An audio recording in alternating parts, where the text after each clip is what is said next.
The following program is brought to you by the Backwards Christian Lyrics Coalition. You'll find a satanic reference in your children's music, whether it's there or not. I need you.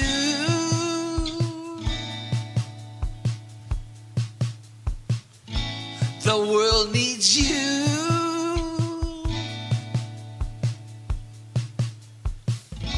Let's make a show. Let everybody know we're here for you. Let's see how this goes. Mi nombre es Lobo, and now here's the host of Let's Make a Show, Brian and Angel. Hello and welcome to Let's Make a Show. I'm Angel. And I'm Brian, and today we are here with our very special guest, Eddie Lee Sausage. Yes. How are you, Eddie? I'm wonderful. How are you guys? We're good. Now you're in Seattle? I am. Okay. Is it rainy today? As Oh man, it's gorgeous, phenomenal day. Oh, nice. Gorgeous time. Oh, you're welcome to come. Okay. Yes. Lots of good record stores there, I would imagine. Absolutely. All right. Well, we'll have to put that on the map. We're really glad to have you here.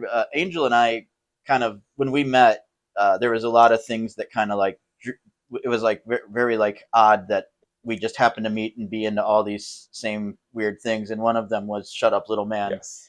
And, we were both fans of the movie. I think Angel saw it when it played here at the Lincoln Hall. Yeah. And I actually it was at Facets. Oh, Facets. If Okay. I remember correctly. And I actually showed up a little wasted showing up. Which is kind of in the spirit. Well, I don't drink in the anymore. Spirit of Peter and Raymond. But besides that, Eddie, as we've been doing our research on you, you've had quite a life. You have like this, dare we say a Renaissance man of sorts. Obviously you run a bookstore. You're the founder, I presume? Yeah, I've been selling. I do a lot of stuff, but to pay the bills, I've been running or operating bookstores for 30 years. It's my 30th year, starting in San Francisco. Yep. So what would you say, if you don't mind, what would you say is the most valuable book you've ever, or monetarily, that you've ever encountered? Trying to think what that would be. There is really, really scarce book was produced by the Situation International. Yeah.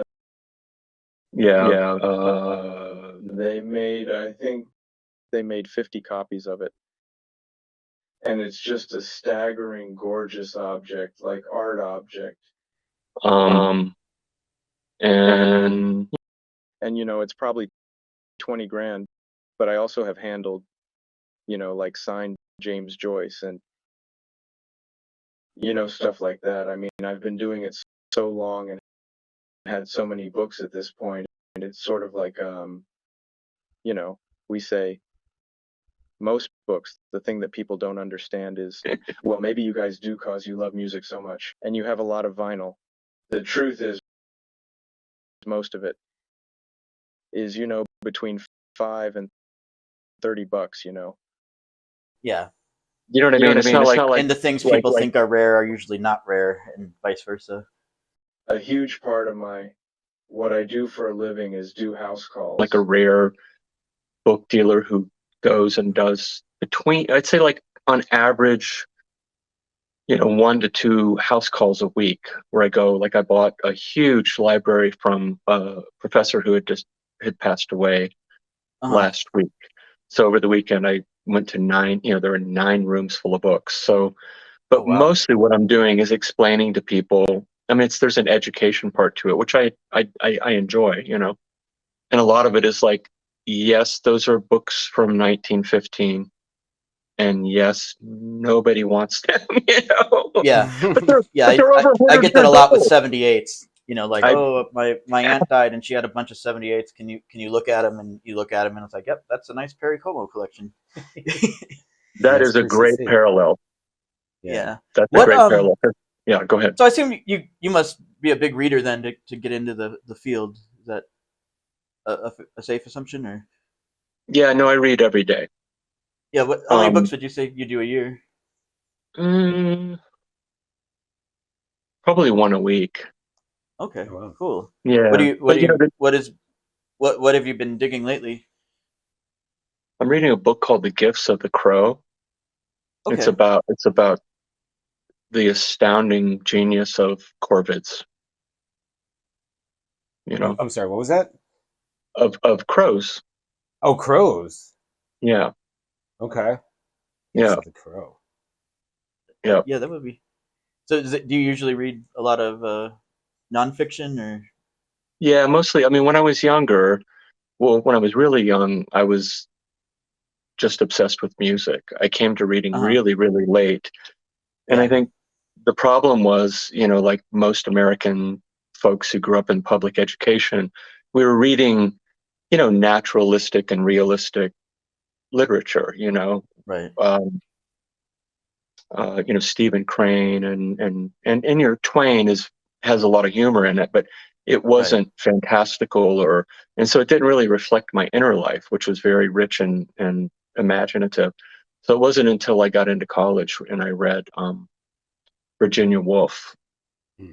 and the writing itself was challenging in a way that you had to bring a focus and intensity to it to make Hmm. sense of it. But in a way, it empowers people to, generate their own narrative because the writing is so challenging. Um, Yeah, you can kind of swim around in it.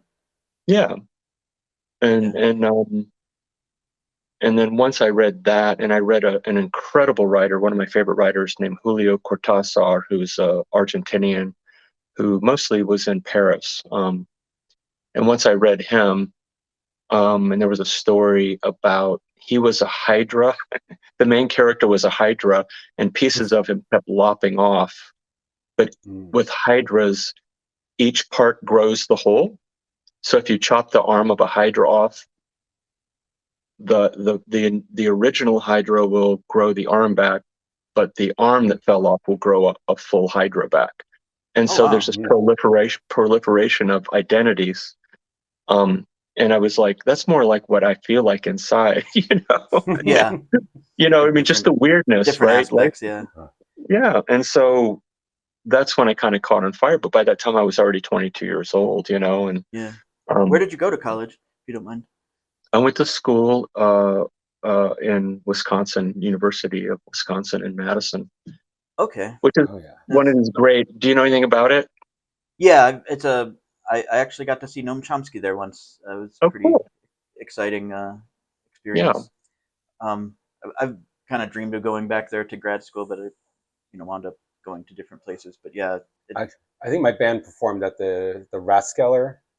Yeah, like a Yes. big food court, which I will say that it was like the most amazing show because it was my group Aya, and it was the first time we actually had kids like dancing to us. Oh, Because I love it. usually, yeah. So there's something in Madison. Yeah, yeah. Madison is one of those secret places. Like if you grow up in the Midwest, you know about it, but it's Mhm. sort of like Austin in Texas and of course Portland, which has now become something much bigger than it was when I first discovered it 30 years ago. Mhm. But like these little special places where there's a lot of freaks, making great Yeah, stuff. yeah. Well, in San Francisco, that I think that's kind of what drew you to San Francisco Oh, from what I've absolutely. read. I've Yeah. read it on the internet, so it's got to be true. Yeah, right. But I mean, in the I know you were really influenced. It said you've said by the Beats as well. Absolutely. Yeah, and because Deeply. it's funny with "Shut Up, Little Man," like there is like this cadence to them that is like this rhythmic poetry that like I could see in another life. Maybe they could have hung out with Kerouac and you know Neil and everybody. That's a great insight, actually. And a really big thing that drew us there, like, that was, that there was the home of the Beats, really, with city Oh, lights and all that. And I used to have a radio show when I was in Wisconsin, and I loved spoken word. So I Mm, would often mix in spoken word pieces. I'd play Tom Waits, and then I'd have like a Burroughs thing, and then go into like Thelonious Monk or something, and and so that's one of the things that drew us there. And I think having listened to, and then I collected spoken word albums, and I had tons of Burroughs. I must have had 15 records that had Burroughs on it. And so, when we got to San Francisco and, we moved into that god awful, shitty pink building, and I heard the voices, like you said, the cadence of it. And also there was an outsider quality to those guys, the Beats. And of course, Right. Peter and Raymond were Can't get outsiders. much more outside. Yeah. Exactly. And also, just the lifestyle of just getting, the Rimbauden, distortion of the senses, right? Yeah, like taking, taking kind of hedonism pretty far with the alcohol and the violence and everything. So yeah, I mean, that kind of goes back. Well, as you were mentioning about the Hydra, in a way, yeah, it is kind of like related to your life, because it seems like you've kind of shed a lot of, you've had a lot of eras, I guess, would be the best way to describe, your life so far. But like, I mean, when you were, so obviously you grew up in Green Bay, so you're a Midwesterner, which, I mean, we're both Chicago natives, so yeah. And I was talking to Brian, we were getting ready for you, and I think you're one of the few people that I've known about that have left their hometown. And I mean, was that something that you really needed to do, or was it just kind of like, I mean, because for me, I've never felt like there's no other city like Chicago, and I've been to a lot of different places, but I would never think of uprooting. But I mean, what was the push for you to uproot from your, everything, your hometown? Yeah. I mean, Chicago is such a great town. I've spent tons and tons of time there, and I'm usually there about once a year. And it's you guys hit the jackpot. It's a great city. But for me, I just never felt like I was going to stay. I actually grew up in Dayton, Ohio, and then we moved to Green Bay when I was 13. And that was a tiny town, and it was, and it was so astonishingly cold and shockingly, I just felt like it was so backward. But I knew that, I mean, I had an inner drive to be in a big city, whether it was going to be New York or San Francisco. Those were my two choices for most of my life. Yeah. And is that so that you moved when you were 13, and that's around the time you met Mitch? You know what? I did meet Mitch back then. Yeah. So our stepfathers worked together, and I think they thought it would be a great idea if they brought the kids together and see if we got along. And I probably was 14, and by the time I was 14, that was right as the first wave of British punk was happening. When I was 14, I first read about the Sex Pistols in the local Green Bay paper, which became a hugely impactful thing for my life. Sure.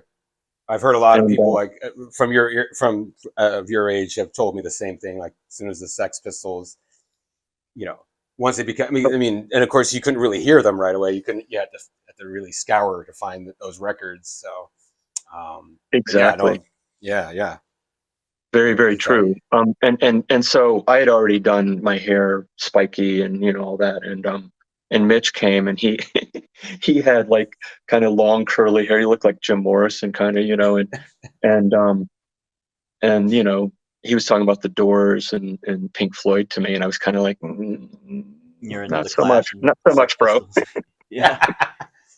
But we had all these funny little quirky synchronicities happen, and I usually, when synchronicity happens in my life, strange coincidences, I know that that's actually the path to move forward. So we ended up becoming really good friends out of completely unlikely friends.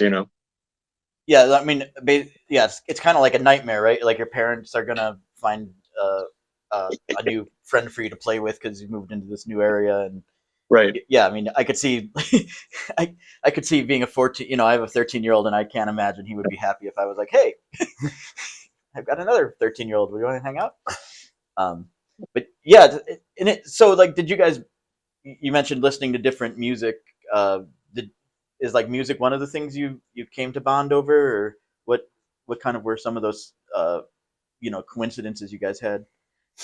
Yeah, I mean, there's so many of them, and they're so uncanny, and they haven't stopped since the very first time we met. So Yeah, I can't really give you examples of them, but right. uh, but but music was I've a heard, big thing.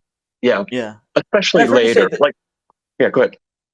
Oh no, go on with your I later. mean, we met, like when I was either 13 or 14, but then I didn't see him for Hmm. probably maybe 3 years. But I started dating a woman um, from a completely different part of town when I was in my punk band called the Tyrants, and her best friend was Mitch's sister. Hmm. So somehow we ended up at a party, and Mitch comes in. I'm like, I know you, man. Um, and that's when we started hanging out a lot more. What was Yeah. the music scene in Madison like at that time? Um, so I wasn't in Madison. I was in Green Bay. Oh, Green Bay. Sorry, yeah. So Yeah, no problem. yeah, I It guess was got off. an even more obscure question. What was the music scene in Green Bay like at that time? It was just impossibly bad. It Yeah, was mostly like boogie a lot of bands and Foghat covers. Yeah. so. Speaking of Foghat, I heard Foghat today, and it just cracked me up because that's exactly the kind of stuff that was playing. Um, and so to be in a punk band and to be into punk culture, right? It was an elementally challenging thing. I mean, there was nowhere to see it live. There was nowhere to buy it, you know, at first. And there were three guys who had radio shows left of the dial, Hmm. who probably had 2 hours of music. Yeah. Um, your standard thing in 1979, and so, but those things were things that catalyzed the whole punk scene in Green Bay. And so Hmm. eventually um, we had to book ourselves into a shitty little game room, we had pinball machines, and no riser, and we would just play on the ground, and we started playing, and the first show there were 12 people, and the next show there were 40, and then eventually there were a couple hundred people coming regularly. Yeah. They're starving And for it, huh? it was so exciting. It was so exciting because it was like you felt like you were inside, this incredible burgeoning world, Hmm. and and there was not an exclusivity to it. Like you would bump into somebody who had their hair spiky and would start talking, and the next thing you know, you guys were best friends, and Right. then we would play, and then people would come up and talk to us after the show, and then they'd say, "Hey, we have a band." I said, "Well, how many songs do you know?" They'd say like 6, and I'd say, "You're opening for us next week." Yeah. Yeah. Did any big any kind of major influences come to like? Did you get to see any of them live coming through town ever? Or? Well, nobody came. Yeah. Nobody ever came back then. Yeah. Now, there's a documentary that's coming out at the end of the year. It's called Green Blah, the Is it emergence of. finally coming out? Yeah, I was trying to find some info about it because I know that's been in the works for quite a while. You've done some, yeah. I mean, it's They have wonderful guys, Jim Baker and Chris Preddy, and my understanding is they have the final edit done, and they're just, at the end, then you cut for sound and color, and that's what they're doing now. So gotcha. after we left, because we were so early 79, 80, 81, and then we were done. Afterwards, everybody came through. Black Flag, Fugazi, all the great early American punk bands. So you're like just too early for Too early. for Green Bay. Yeah. So when you got to Madison, what was kind of the music scene like there? Well, it was a few years later, so there were some quote unquote, new wave bands. Like, I don't know, do you know who Butch Vig is? Yes, of course, yeah. from Nevermind and Garbage. Yeah. So Butch was there. He had a band around that time. He did. He had a band called Spooner, and they were one of like we were, and there was another band in Green Bay called the Miners. One of like, I don't know, man, 10 bands in Wisconsin, but he was drumming for Spooner. But eventually it was early 80s, and then all the great stuff happened, in my opinion, like bands like Minutemen and all those bands came through town. I just read your story about seeing the Minutemen right before D Boon passed. That's Yes. yeah, that must have been what was it, Minutemen with Was that on the REM tour? No, I think it was during that tour, Yeah, they would do era. one-offs. They would do a lot of like one-offs on, because they were only playing the opening sets. It was with Killdozer too. Oh, okay. Another great Wisconsin band, and Yeah, Killdozer was in Madison, so that was a band I saw a lot. Yeah, great band. I believe Old Skull was also from Wisconsin. oh yeah, That would have been after your time there, I assume. No, actually, Old Skull. Go ahead. Oh no, go ahead. So you did know Old Skull. We love Old Skull stories. Any stories about Old Skull, please? We're good. Oh, it's great. I'm so glad you even know about them. So when I was a DJ on the radio, those kids would call me. Oh, geez. They would call me and say, like, can you please play some Old Skull? Of course I knew who it was on the phone. And I saw them. That Eagle by Old Skull. Oh, those guys are fun. God, I saw them probably at least 3 times. Yeah. Yeah. But it was at the end. You're right. It was at the end. Go ahead. Now, wasn't one of their parents in a band as well? Yes. Yeah. Yeah. The dad was. Yeah. And he was their manager. He was the manager. Yeah. In fact, the first time I heard of Old Skull was a news report on A Current Affair. Yeah, it was I think it was local TV news because they performed at this. Do you ever remember the Lounge Acts at all, or ever? No, that it was an old Chicago venue, but they performed and it was like a 21 and over venue, and it was one of those kind of like, how can these kids perform in a venue where there's cigarettes and booze and Second grade sucks, third grade rules. yeah. That's right.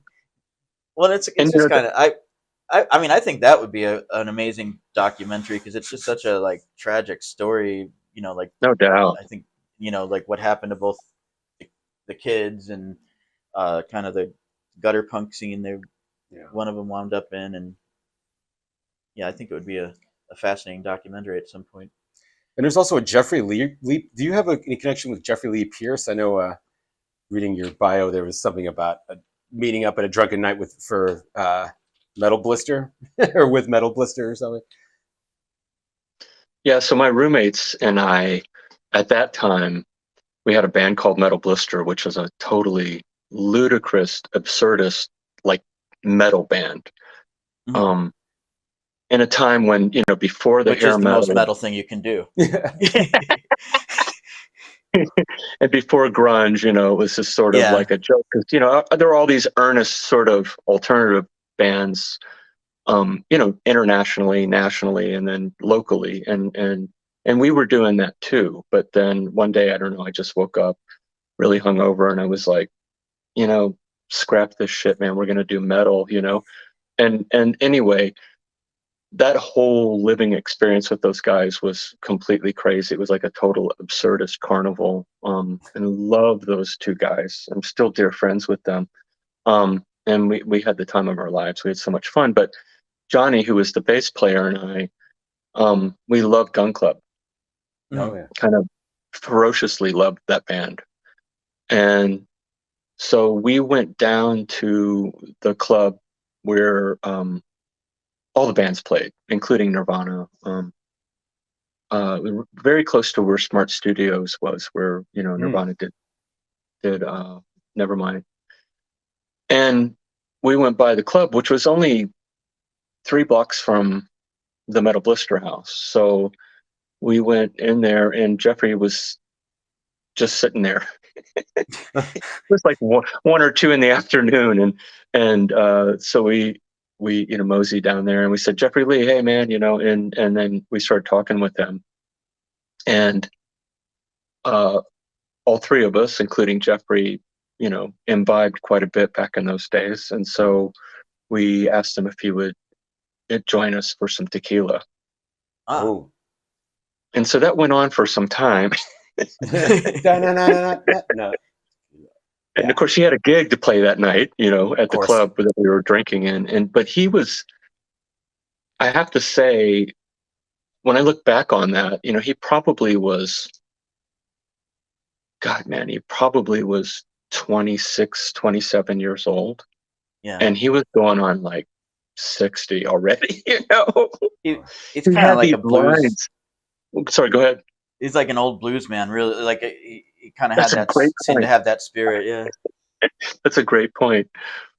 He had these furrows in his skin that were so, like, it was like literally like he had plastic surgery of a frown. Mhm.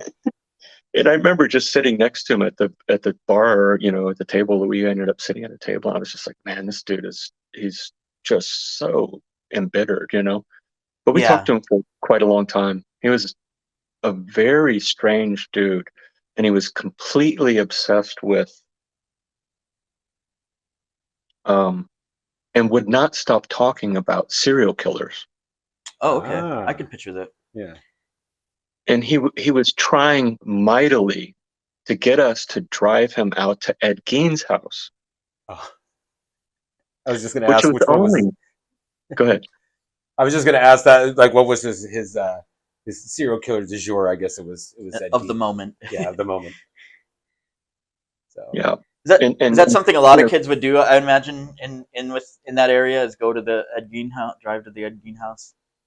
I don't know, but his thing was Lux and Poison Ivy had driven out there and had done some kind of like satanic ritual there to get the energy from Ed Gein. I think they So he's pulled like, a can we brick. please drive? Can you please drive us there? He wanted to get his own brick. He wanted to get his own brick. Did you? Speaking of rare books, have you read his autobiography? Whose? Jeffrey Lee Pierce. I didn't know he had I think there's a biography. I don't know if he has an autobiography. Does he have an autobiography? I think it was out at one point, and I feel like his family pulled it after his passing. I just read something that they're going to reissue that. Oh, cool.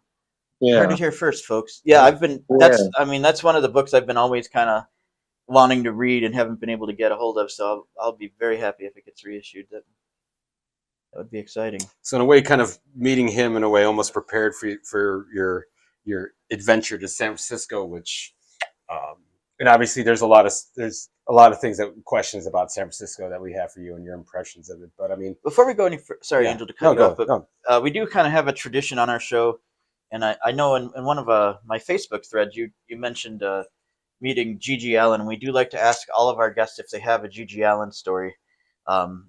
It seems like everybody has a story. Ruth Ann Friedman did not, but I feel like you might. Yeah, so I have 2, if you don't mind. Oh, please. The first GG story was that we were at the aforementioned bar that we were with Jeffrey Lee Pierce at, and the show he had played that night, and we were walking back from the bar, and we got, like I said, it was really close to the club. The Metal Blister House was super close to the club, and we were coming back, and we got to our apartment, which had, the front yard was probably 8 by 10, and there was like these kind of punks making out on our lawn. I could just picture. And the guy I was with who lived in the building was like, "Hey, you fuckers, what are you doing?" And Gigi's head popped up, and he was like, "Fuck you," and he was making out with some little punk rock girl, Oh boy. and my buddy Bruce, who lived in the building, he was like, "What do you mean, fuck you? I live here. Fuck you!" And so, of course, that was having fisticuffs was way more interesting than making out with a little punk rock girl on our front lawn. So Gigi jumped up and was like, "Let's go." And I ran one way and Bruce ran the other way, and he chased Bruce down. Oh. So that's the first GG Allin story. The second GG Allin story is One Night Metal Blister. Gigi, like it was about a year later, GG Allin played again at the same club. And then Metal Blister, my band, played the night afterwards. And yes. And we were really poor, so we didn't have our own mics. And so the guy who booked the gigs there was a great guy. He's gone. His name was Tom Layton. So we got up there to play, and I was always a singer who put the mic right on my lips. And I saw we were playing, and the house was packed. It was a really, really rambunctious show where everybody was just ripped out of their minds and yelling, like really letting it go, And we did one song, and I had the mic right up to my face, and I could see the guy who booked all the gigs like going like this to me, and I'm going, He's waving his hands like, no, wait. I was like, "Fuck you, man! I'm performing," Yeah. And then the first song was over, and people were applauding and everything, and he was like, "Come over," and I went over to the stage, and he leaned in. He goes, "Man, you got to pull that mic away from your mouth." I'm like, what are you talking about? He's like, "That mic was up GG Allin's asshole last night." Woo! So well, and what's interesting is the Facebook post you posted the story about the fight on your lawn about was I was asking it. I was imagining wondering if anyone could tell me what GG Allin smelled like, and then you told the fight story, and I was like he didn't tell me what he smelled like. So apparently you didn't ever get to know him as close as you met him intimately, but not I can tell. Well, yeah, I can tell you what parts smell like, but not this whole thing. Not the whole being. Yeah. Let me plug in my camera. It's about ready to die. Hang on. Oh yeah. Okay. That was a story here in Chicago. Lounge acts kept the GG microphone for if particularly prima donna acting rock bands that were giving the sound guy a hard time, he'd bust out the GG mic for them. So yeah, it's like, "Oh, you're giving me trouble here. Take this mic." Here we go. All right. Cool. All good there? Nice. Yep. All right. Thank you. Awesome. Oh yeah. So you and Mitch kind of moved to San Francisco after you graduated college? Yeah, I bumped into him in a bar right after school had ended, and he said, "Hey man, what are you doing? What are you doing next?" And I said, "I'm moving to San Francisco." I said, "How about you?" He said, "I'm moving to San Diego." I said, "Well, that's weird. That's cool." And I said, "I'm going to go see Bruce," who was like Bruce. This dude Bruce was one of the early punks in Wisconsin. And I said, "Yeah." And he said, "Is this the guy GG Allin was chasing?" No, it's different Bruce, unfortunately. Oh, okay. And he said, "No, that's who I'm going to go live with. I'm going to go live with Bruce. He lives in San Diego." I said, "Bro, he doesn't live in San Diego. He lives in San Francisco." And so anyway, it was another one of those uncanny connections. And then we figured out, Bruce was in the Bay Area. And so we talked on the phone. He's like, "You want to go together?" And we said, "Hell yeah." So we did that. We drove out there together. Yeah. This is like 87? 1987. Yeah. So what was like this? the music scene like in San Francisco when you got there? Yeah, it was 87, so Yeah, the Dead Kennedys are over, I assume. yeah, they gone. That was over. Yeah. Yeah, Flipper, they gone. They were, yeah, I think they were pretty much. Flipper was but gone. Starship, Yeah. Starship was still going. Did Starship you was have going any strong. encounters with Jefferson's the Jefferson Starship crew? Well, the weird thing is, I very quickly fell in love with this cafe that was down in North Beach that I think is finally closed. It was called Cafe Trieste. Legendary North Beach cafe, and all the Beats hung out there and stuff. But Paul Kantner was there. I would say 95% of the times I went there. Oh, Paul Kantner was just sitting there, and he was an incredibly cool guy. Just a totally awesome, chilled out, humble dude. And he was in a really important band. However you feel about all this stuff, are you guys fans? Oh, we love the Oh, airplane. yeah. Well, I think you were telling me that you had an interesting story about about the airplane Starship, because we were listening to we're big Airplane and Starship Jefferson Starship fans. I would say it starts to get a little dicey as you start getting into the 80s, but well, and I think the thing I always find fascinating about them is that they've got like two songs that are iconic. Like you've got White Rabbit, which is just kind of like that's the sound of 1967, and then like Miracles, which is like defined 70s soft rock. Okay, here's Miracles by the like they managed two songs that are just so iconic and so representative of their time. And I guess to a certain extent, We Built the City is is kind of what 1986 sounded like, unfortunately. Yeah, no, you're right. I mean, those are kind of genre-defining tunes, the ones you mentioned. Actually, all three of them, really. Yeah. So my stars. So there's the Paul Kantner thing, but then, and I saw him, I don't know, 100 times literally, but Starship. So it was the summer. Actually, it was on my birthday. In 1990, there was a concert at the pier. So it was free. It was Earth Day. And so here's the bill. Michael Bolton. Okay. Nice. Before anybody knew who he was. Is this long-haired heavy metal Michael Bolton? No, just after that, he was starting to do the crooner thing. Yeah. With the mullet. And he had that. He had the mullet. Let's see. The middle I band used was to have a 45 of his cover of Sitting on the Dock of the Bay. That's probably that's a big hit. That's kind of a sin though to own that. So you got Bolton, and then sorry, who else? Who's up next on the bill? Starship. Nice. San Francisco's. San Francisco, right on the bay, of course. So Bolton did sing that tune. Yes. And then one of the greatest. I'll call them a band, but they're more than a band. One of the greatest acts that have ever existed, and that was Devo. Oh, nice. Holy cow. So, we're there to see Devo, right? I'm a huge fan. Next to the Sex Pistols at the very early 78, 79.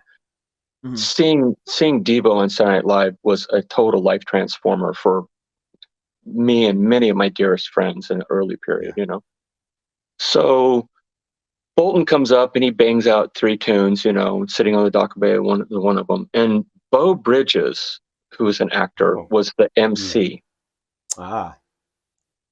And so he kind of hangs with those. I could see him hanging out with rockers. That's like his thing. Yep. And not quite as cool as Jeff, but That's true. So Beau comes out and he's like, "Hey man, all right, everybody, man. Like the next band is the local band. May put San Francisco on the map for the great rock and roll, that kind of shit, right?" And he's like, "It's Starship." And so Starship comes out and they open with "We Built This City." And the guy's like, "We built this city." And all of a sudden, a shoe. Someone threw a shoe. Someone threw a bottle. Someone threw in a hat. Then another shoe. And they were performing, and they were just getting pelted. And the bass player, I don't know who the dude. Maybe you guys know the name of the bass player. Yeah, I- I'm a little fuzzy with the Starship. Yeah, I mean, stopped, obviously, I stopped reading the book after the. obviously Grace Slick was there. Well, no, and- she might not have. Was Grace there? Because she left Starship pretty I early wish she on. was there. I love her. Yeah. She was, she was gone. Yeah, But she the left bass after player- Nothing's Gonna Stop Us Now because she said it was ridiculous to be 50 years old and singing that song. Yeah, I know. I love that. She's always a great interview. Have you seen their Joni Mitchell quote recently? No. So for some reason, Joni Mitchell, who is always taking aim at people, I love Joni, but so she was saying, I wasn't like a lot of those 60s people like Janis Joplin in the Airplane. I didn't get drunk all the time and have sex with everybody in my band. And to which Grace responded, I didn't drink a lot. I don't know what she's talking about. I don't drink. She's so great. Oh, That's she exactly is. what I'm saying. I love that. I remember I just saw she turned 80 and Mojo had a thing on there, and she's like, what's the big deal? I fucked every single guy in the band except for Marty. Except Marty. so, yeah, and that's why Marty's pissed. He's always said But he doesn't regret anything, but I don't believe him. Yeah, I hear you. The bass player was doing this. He was, they're doing We Built the City. He was plucking the bass, and every third note he was pointing at the crowd, giving him the finger, which only meant like literally going boom, boom, boom, fuck you, boom, boom, fuck you, boom, boom, which made the rain quintuple. People were just throwing stuff. yeah. And so anyway, they left after 2 songs. They think they tried to make it through Jane, of course, and then they left. And then it started raining. And then Bo Bridges was like, "Hey man, you guys got to chill out, man. This is Earth Day, We got to bring Devo out here." Everybody started going, "Yeah," And then, but it started pouring rain, and Mark Mothersbaugh, God bless him, came out and he said, "Hey, like, guys, this is such a Devo moment right now. We all work with they don't have, they were working all through radio. They weren't plugged in like most bands. They were already very advanced that way. And he's wireless, like, exactly, wireless. And he's like, we can't perform when it's raining, And then people started booing. And people were like, boo, because we did just endured a god awful Jefferson or whatever Starship. And and Bo's like, chill out, man. Remember why we're here. We're here for the Earth, the Mother Earth. We love Mother Earth. And I swear to God, this 6'8" punk rock dude with a green mohawk turned away from the stage. He was right up in front of the stage, turned and started going, "Fuck the Earth, Devo." Fuck the Earth, Devo. And all of a sudden, the whole crowd's going, "Fuck the Earth, Devo." And Mothersbaugh is just sitting up there, holding his face, laughing his ass off because it was so Devo, Yeah. I mean, would that be an example of situationism? I guess, since we're dovetailing a lot. So I'm trying to understand. Obviously, you are a practitioner. Would that be the best way to? It's definitely. Why don't you? How about can you give us like a working or your definition of situationism? It's super challenging to make it like a bumper sticker. Sure. But do you practice? Obviously, you practice it daily. Then you. So it's based, like to me, and you could, if you could tell me like if I'm hearing it right or getting it right. So it's coming out of the situational psychology movement of the 60s and 70s. So people like Zimbardo and Milgram, and it kind of goes in the 80s, kind of turns more into a philosophy than a psychology, because psychology kind of abandoned, shocking people for research. So they say, but yeah, but yeah. So it kind of turned into more of a philosophy in the past 20 years or so. Is that a fair or reasonable assessment? Actually, the roots of it were in 53 in Paris. Okay. Yeah, and it was a group of avant-garde theorists, alcoholics, poets, urban planners, architects, and artists, visual artists and stuff. And I think the principal thing about it was, you know, early consumer culture was Hmm. clearly like a template for passivity in their eyes. In other words, Right. instead of us, you know, being active, engaged, inventive humans where we would unfold our own life based on our own desires, it was more like these are the templates for work. This is the Hmm. template for love. This is the template. And television was gaining hold. And I think they saw life, they saw the potential, which did eventuate, of, passivity and, um, your life would be spent working, and then in your quote unquote free time, it would be passive entertainments and Hmm. Keeping you you from know, being engaged with what's going on around you in your community. yeah, yeah. Yeah. And a really important part of the early situationist stuff was playfulness Hmm. and Like, enchantment. which is definitely a lot of people have a hard time with being playful these days. And it's interesting that the way you noted, because I feel like I kind of do that on a I do it on a daily basis, at least trying to incorporate fun into even making money. Like, why not have fun with making money, yeah. or or have fun at work? I mean, that's a very uh, foreign thought in this, at least in this culture. So Totally. Yeah, you nailed it. I mean, that's situationist is to, in a way, subvert your workplace into a playful zone. yeah. We'll kind of create your own reality so that you're not. So if I understand, like it's kind of like the idea is that people respond to that people aren't kind of born innately with traits or characteristics that those characteristics are coming from the various situations people experience. Well, a lot of it's image related and coming Uh-huh. in from, and so people mimic the images they see mostly through, I mean, in the beginning it was film and television, and then, now it's Now it's everywhere, the right? internet. Yeah. Hmm. Yeah. I mean, I guess we've gotten to a place where like everything's a text, Yep. to a certain degree. It has to be read. Did you So when I was reading about situationalism for because I hadn't heard of it before, uh, we started working on this show. Um, I was really fascinated that it seems like Milgram and Zimbardo are both like kind of very instrumental in the developing of that response or that reading. And do you kind of see like what you were doing with Raymond and Peter as like similar to a kind of Milgram or Zimbardo kind of thing where you're really like examining kind of the human response and sometimes like provoking it and sometimes not.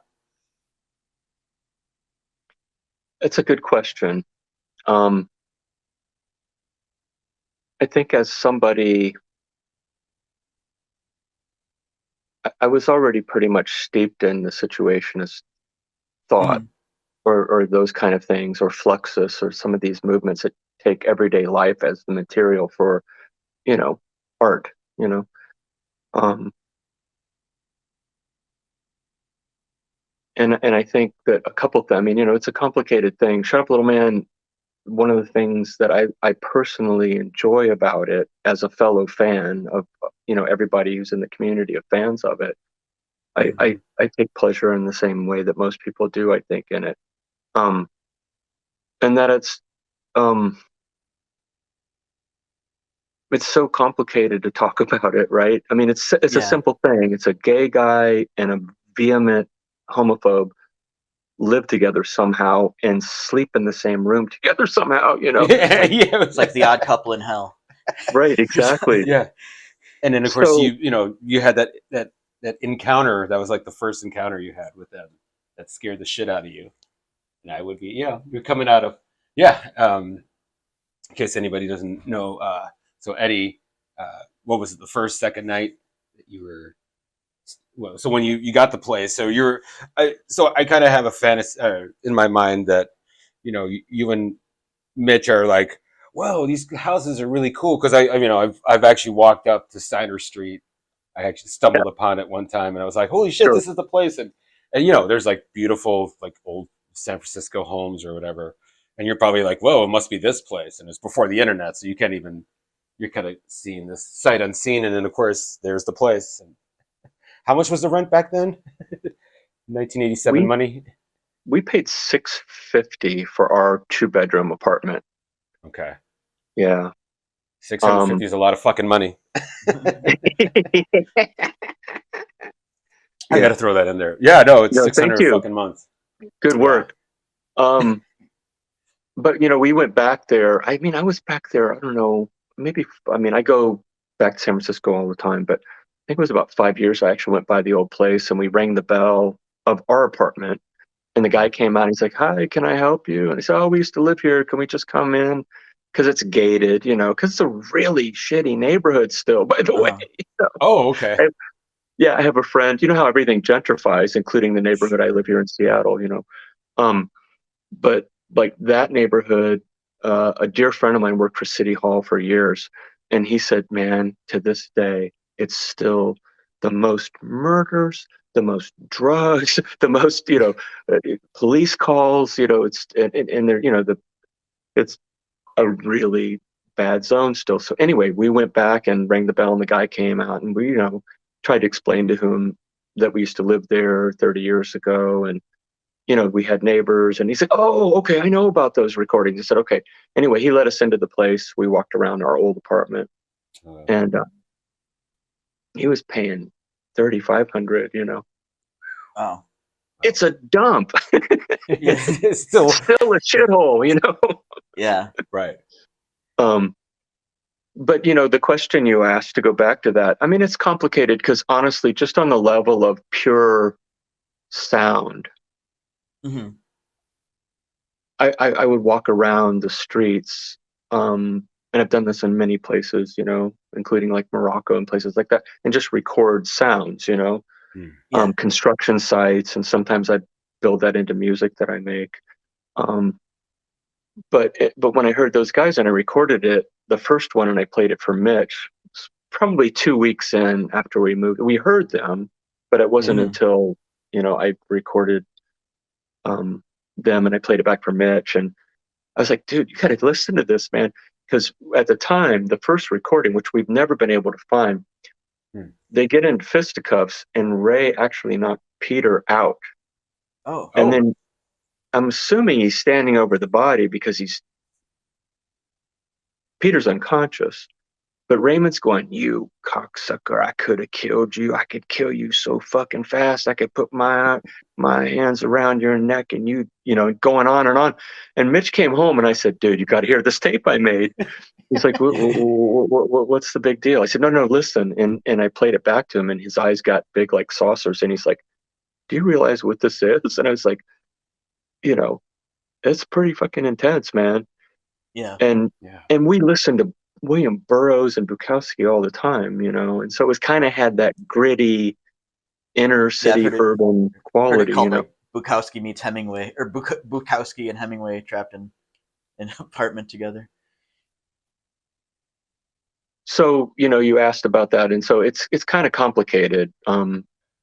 Eventually, I think one thing that probably didn't come out of the documentary. There are many things that got edited out of the documentary, which I have many problems about.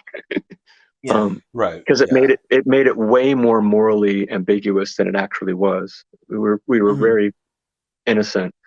But one of the things was that.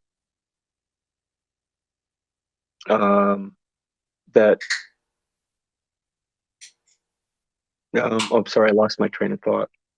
That you were saying how the moral ambiguity that the movie portrayed is kind of a contrast to the actual situation. Yeah, I mean, honestly, the thing I was going to say was that I really had hoped would make it into the film was it was therapeutic to record them. We were dirt poor. I mean, dirt poor. And we didn't. I mean, no one would choose to stay. No one would choose to live there, and Right. no one would choose to stay there once we heard the volume and the frequency of them fighting. Yeah. But we had no choice. At least it took us about a year and a half to make money, and then we did move out. Yeah. But so what do? You have to make it. You have to make it work for you. And the And that gets recordings. to those flux ideas, right? Like find Exactly. fun in the everyday life. Even at the Exactly. most. Exactly. Right. Exactly. Yeah. Are you familiar with the author Karl Čapek? I'm not. Oh, he's a Czechoslovakian Oh, author, yes, I and am. Of course. Absolutely. Yes. Yes. and he has this great book called Ordinary Life. And Yes. the whole point of the book is that the beauty's in the every the beauty's and fun is in the everyday. You just have to look for it. You have to take the time to try and find it. That's exactly it. I love that. Thank you for sharing that. I That's my motto. Yeah. Everybody's Yeah, got a story. Actually, everybody's.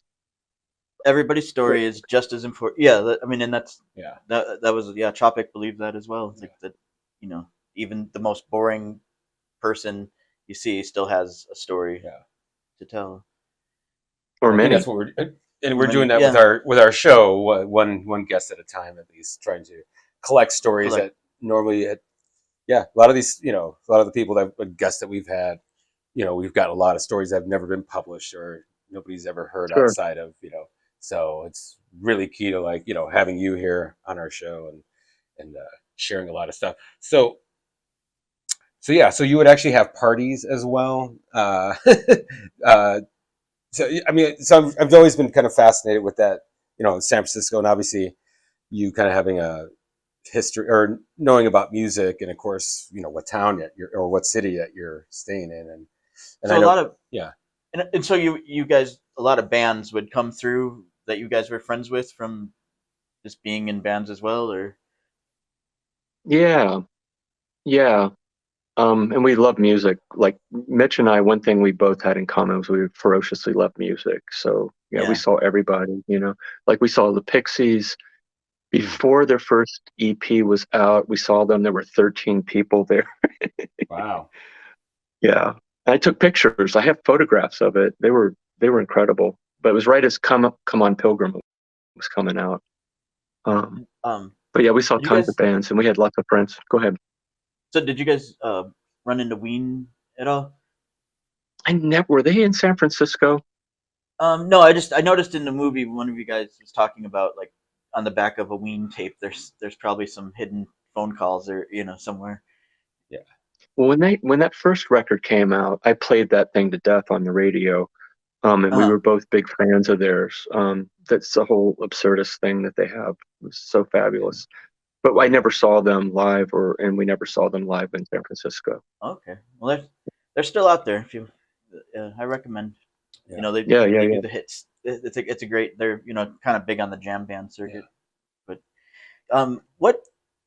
Sure. So when you started like making these mixtapes for your friends, like in bands, and so it started to pass around. Like what was kind of the first time when you kind of gotten out of kind of your circle of friends? Well, we kind of traced the genealogy of what happened, and we had a friend in a band called Poop Shovel. Actually, the drummer in Poop Shovel had been in Metal Blister, my band. Okay. And then he joined a name. band called Poop Shovel. What's that?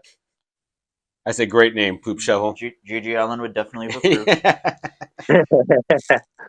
And they were a great band. They should have backed him up. That's I'll look them up. right. That would have been tidy. yeah. And they got signed to a label called Com 3, and I'm trying to think of some other bands. My favorite band on Com 3 was Agit Pop. Do you guys know Agit Pop? No. No. Okay, if you like Minutemen, they're the greatest trio that does that kind of music. Political, taut. They're exceptionally good. So anyway, my friend Pete Caseberg was a drummer, and then the guitar player was named Rich, and Rich came and stayed at our house for 3 weeks. And of course, he heard Pete and Ray live, and he's like, "What the?" Because we were like playing him the tapes, and he's like, "Oh my god, this shit is outrageous!" And then it was happening live. He's like, "Oh my god, I got live Pete and Ray," you know. And he made a tape. He made a tape, and he went to New York City to record their record, their debut record. And while they were there, they gave if I remember correctly, they gave a copy of one of the Shut Up Little Man tapes, because we'd already compiled it into like the greatest hits kind of thing, to a guy in Thinking Fellers Union. Do you know those guys? Oh yeah, of course. Yeah, Yeah. great band.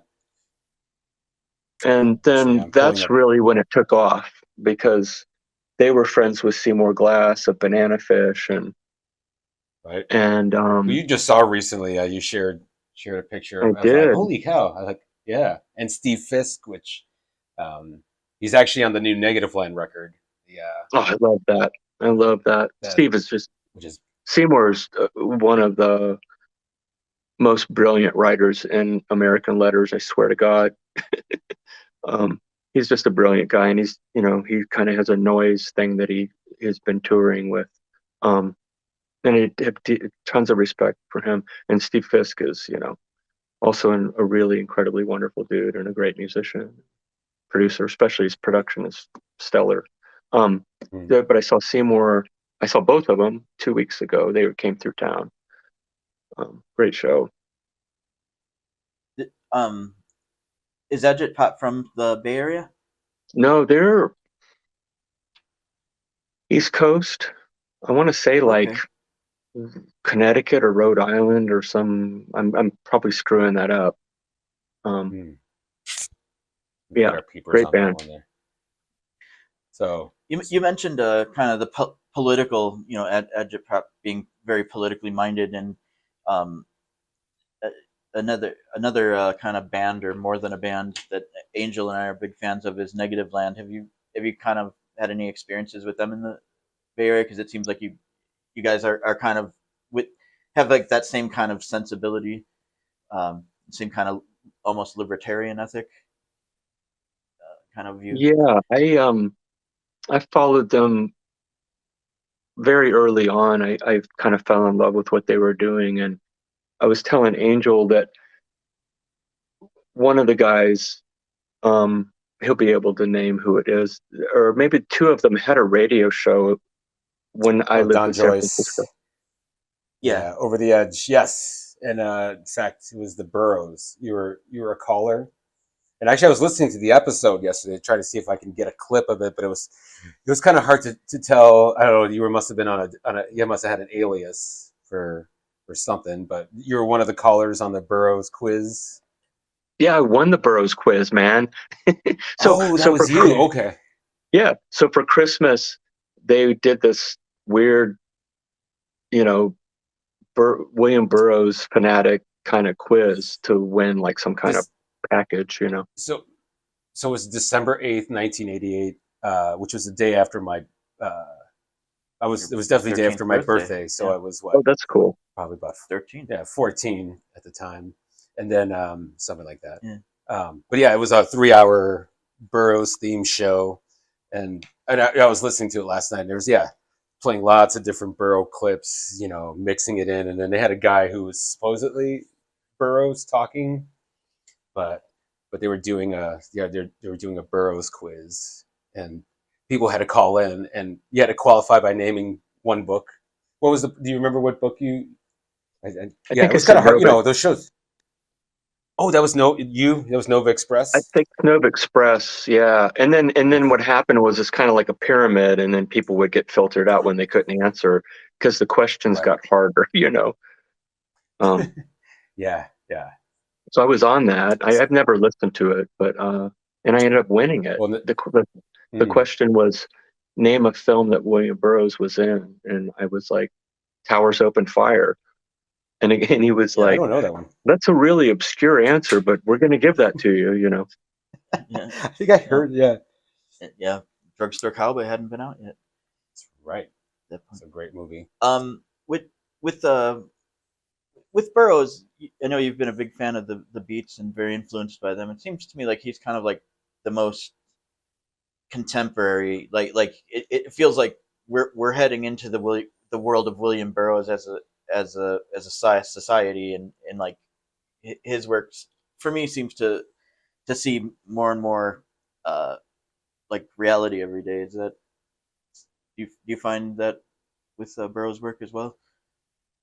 Yeah, I think he was so forward looking when he was writing in the 50s and early 60s, especially in the heart of when he was really on fire, living in Paris and Morocco, and just writing these incredibly brilliant, both the technique, the cut up stuff, Yeah, the paranoid, you talk about viruses, all these things that really, like as you noted, it was very prescient because we're living it, right?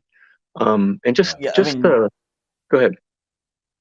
well, like just the other day, I saw a meme that said, "Life is a venereal disease," or like, yeah, life is a terminal sexually transmitted disease, and I just thought, like, how contemporary is that? I mean, like, you could put that on a T-shirt now, and it would be, it would sell, and then Totally. he just has so many observations like that.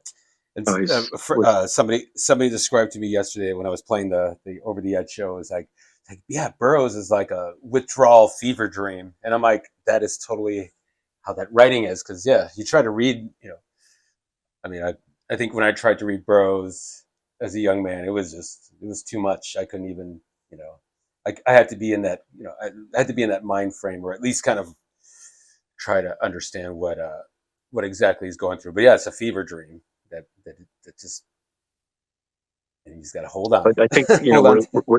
we're living it, right? And he was talking about media and the media penetrating our corpuscles, like our molecules, and we live in that space now. And he's doing this 60 years ago, so I don't know, Yeah, it's incredible. But I wanted to go back to the negative land thing. Once Shut Up Little Man became big, and I think it was after the film came out, one of the guys from Negative Land reached out to me on the website, and we had this incredible dialogue about a terrain that you guys will be familiar with, and that's just sort of like what's copyrightable, who owns what, yeah, like that it was such a great dialogue, and I wanted to continue it, but something, some kind of emergency had emerged in my life, and so I wasn't able to finish that conversation. But with the Negative Land guy, I would love to do that and actually publish it because it was deep and rich. yeah. I mean, I'd love to read Don Joyce is just one of, I think, the most amazing thinkers, and I don't think we're quite up to what he wanted, or I think we're going to understand him more as years go by. But I mean, you think the guy invents the concept of culture jamming, or puts the word to it, and just the observations about the media that he made.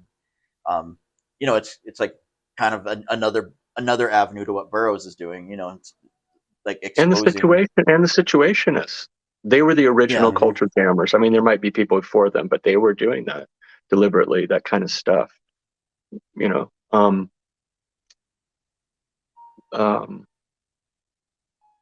But a couple of the things that I would share with you guys about the dialogue we had was, one of it was like, he asked me, well, why did you copyright it? Right. And it comes up in the film, and Mitch Sure. kind of gives they surprised us. They surprised Yeah, Mitch with that question, and Mitch was very important early on in the thing, but he kind of, he had a family and stuff, and he kind of went in a certain direction with it, and I became sort of the steward of Shut Up Little Man. But I would always keep him, in posted and ask if there were major decisions to be made. But one of the things that I said in the film that got cut out, and the cut that before, see, it got into Sundance with this cut in it, and I was trying to stress, like, look, because they were like, how do you own this? It's other people's talking. And I said, well, look, Shut Up Little Man isn't as important as like the Zapruder film or something like that. I mean, I don't have any, Right. I mean, I know that. I know where it stands in relationship to that, and also like the Rodney King video. And I said in the film, and it actually made the first 2 or 3 cuts. Like, okay, the Rodney Yeah. King film was shot in a public space. Rodney King's in the video. He doesn't own it. The cops are in the video. They don't own it. Who owns it? Well, the videographer owns it, Yeah. So what happened with Shut Up Little Man was, once it started spreading in the world, and bands like Devo and comic book artists like Ivan Bernetti and Dan Klaus and all these guys started working with the material or incorporating. Thinking Fellers Union used 3 or 4 clips on their records and stuff, and they would write or call and say, "Can we use it?" And we always said, "Absolutely." And they're like, "Well, how much do you want?" And we were like, "No money, free." We openly shared it with everybody. That was my punk rock credo. Like that was the ethos I grew up with. Like, and so, but what happened was, the one guy in the film named Greg Gibbs, who made the play, and he's in there bitching about us a bunch. What he did was, because Matador had put out the first compilation, Shut Up Little Man, like the best of.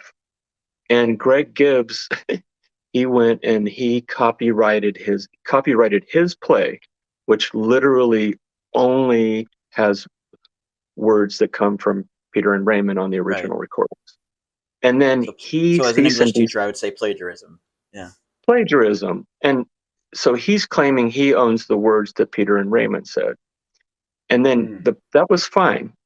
And when everybody said, "Oh, Greg's going to do this," I said, "I don't care, as long as he didn't get in the way of us having fun and sharing it with people."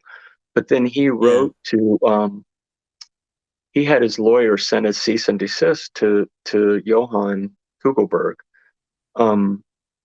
saying that they could no longer put out the record because they owned it. And so when I was explaining to the negative blame guy, I said, what we did is we copyrighted the recordings so that we could share them with everybody for free. And I don't know if that matters to anybody, but it matters a lot to me. Like, it was not about ownership and greed and, oh my God, I see dollar signs. It was actually to protect the ability for us to use it. We did record it, by the way, Yeah, you lived it, you experienced, and actually, kind of circling right now, now I think about it, it's been a while since I've seen the movie, but in a way, it seems like the rest of the folks that are trying to make a buck out of this, these two, tortured souls, and but at the same time, you guys kind of still maintain this, like, okay, like, obviously, I think at one point you say something about spreading the gospel, which, speaking of which, I wanted to show my copy. So first time I heard this, I think I was still in high school. It was about like 94. It was one of those, at that point, it was kind of that era of, everybody was sharing tapes, and a friend of mine told me about this. And yeah, I was very, very hooked, and would actually sometimes still go to sleep listening to these guys, because it's oddly kind of, I don't know if you ever get people saying that they fall asleep listening to Raymond and Peter. I've heard many things, but I have heard that quite a few times, Yeah, no, it's definitely a good, what is it, AMSR? ASMR. ASMR, especially with the funny. if you, especially on headphones, you hear, just hearing the, you were talking about recording construction sites, like just hearing the streets too. It's like really.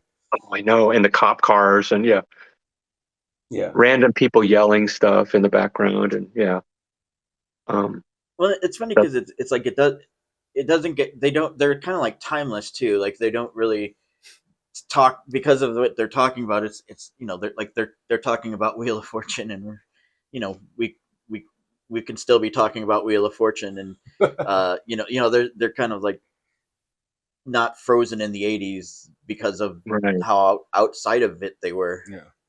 Right. Did you find, like, so how did, like, were you able to find more information afterwards, and it became a thing about who Peter and Raymond were, and like their life before coming to San Francisco?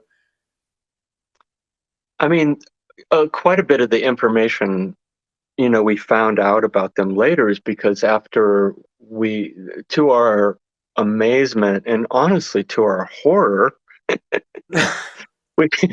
honestly, because I felt protective. I mean, it sounds probably ludicrous. Wait a minute, the guy who, recorded this stuff and disseminated it into the world is horrified that it got out in the world, But it truly Sure, was yeah. a horror when we understood the level of how many people were listening to them and how we started getting stories that, people were going to their apartment and trying to take them out for drinks and stuff, Yeah.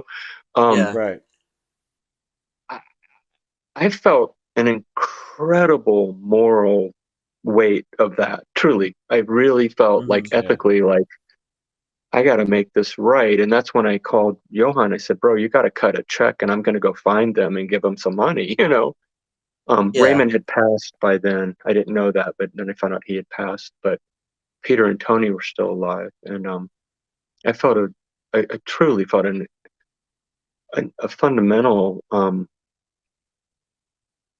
moral obligation to find them and try to Yeah. explain to them what was going on, Well, Well, and you kind of tried to do that with Raymond early on, or there was the first encounter, but then you had a, was it you? It was on Thanksgiving, correct? Like, Yes. or was yeah. So it's in a way, it was like that. Even before then, you were still kind of trying to make the peace as neighbors, and obviously, it wasn't going to happen. And I can imagine the house of horrors that you probably saw from. It was very gruesome inside there, by the way. Yeah, it was totally gruesome. They were literally, and on one of the tapes, Peter says, well, you can see the wounds on the walls from all the goings on. Because they would literally punch each other and, punch the walls. And, but yeah, I was trying to relate to Raymond as a human being, so I went over there and knocked. I brought some beers. I said, let's have a talk and hang out and get to know each other. And, but that was not in his purview or his abilities. Oh yeah. Yeah. So did he, how'd that end? I mean, he took, I assume, took the beers and. No, he wouldn't even let me in the door. Take your He's beer. like, what? Oh, wow. Yeah, he wouldn't. He was not. He was horrified. Trying to. Ironically, I'm not a bad man. Yes. Something about male bonding. So, yes, I'm like, hey, he asked me a great question. Well, like, what I said, like, we can talk, and like, he's like, what do we have to talk about? And I was like, the neighborhood. I mean, yeah, I was totally awkward. Of course, I had been fortified by several beers, so Sure. gave me the courage to go over there. But yeah. So I feel like this is kind of I don't know if crude example is but I feel like the copyright situation sounds to me like the Pam and Tommy movie, where they eventually decided that the only way to keep it from getting to everywhere was to actually sell it and copyright it to someone who could then manage it and keep it. So it was like you said, like a kind of protective thing, and saying, like, by taking the copyright, I'm actually able to get it to the people, to see that it's being taken care of before someone. Our goal was to share it with creative people who had the same appreciation, or roughly the same appreciation that we did. And so many people were sampling it and making plays and drawing comics, and I didn't want that to stop. And the Greg Gibbs thing of like trying to copyright the words in it and sending cease and desist letters to everybody was like, no, we're going to keep doing, we did this, we made it. We have artistic license. We edited it, you know. We created the mythologies around them because we experienced it Right. ourselves. We made the You made modern a movie folklore. that's on CD. You know, Yeah, it's like it's audio verite. It's like you yeah. you know film. And You're the so our goal was, an audio DA Pennybaker. yeah, there you go. God, I love him. What Yeah. a genius. Oh, But Yeah, the point yeah. was to share it with people. To share it with people. Yeah. yeah. The most I ever got from anybody was $100 from Mark Mothersbaugh from Devo, so that they could do the song that they wrote called "Shut Up, Little Man." Um, Yeah. Oh, yeah. and that Which $100 is a went side to my project. lawyer. You Yeah. know, because my lawyer said, "Oh, I could write what up was a it? one-page document for $100." So that money went to him. You know, Yeah. What this is what was it? important, What was man. it? This part of What it's did it feel important like to me. though? You know? Go ahead. Yeah. Yeah, yeah. What did it feel like to have like your hero, like Mark Mothersbaugh, kind Uh, of coming back and like kind of working with you, or you know, saying I appreciate what you did so much. I want to incorporate it into my That's got art. to be, yeah. That's going to be a big. I mean, I love and admire him so fundamentally, Hmm. and have since I was a really young guy, and it was incredibly meaningful.